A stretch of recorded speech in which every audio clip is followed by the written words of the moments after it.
皇祖母，你这么着急把我叫过来，是不是又有什么消息了？啊？北边传来密奏，皇上遇刺了，刺客兵刃淬毒。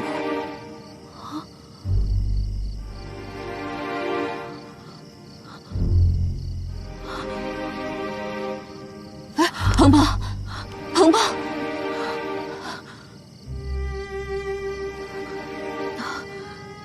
皇上他还活着吗？没有伤到要害，只是毒性极强。皇上现在已经昏迷了。咱们治出解药了吗？圣儿虽然中毒，可脑子还算清醒。兵器早已送回圣都，解药今早已经制出。可是要把解药送到皇上那里，至少需要10余日。也就是说，即使把解药送过去，也不一定派得上用场。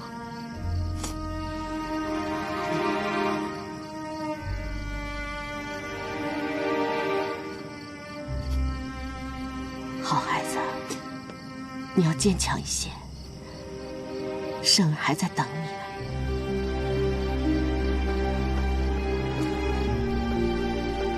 这是圣儿让我给你的信。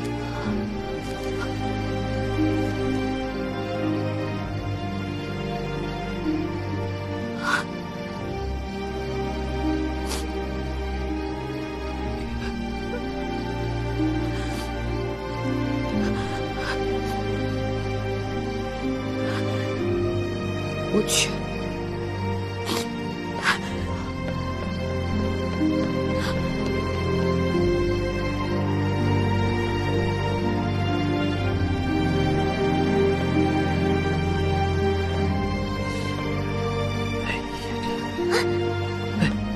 微臣给皇后娘娘请安。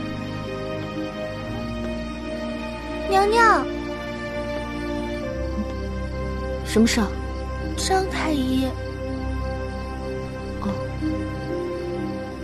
怎么了？娘娘，可是送去北漠的药出了问题。什么？不是。那是什么事？皇后娘娘，这臣实在不知如何开口啊！今日皇妃娘娘在御花园晕倒，微臣为她把脉，发现她已经有2个多月的身孕了。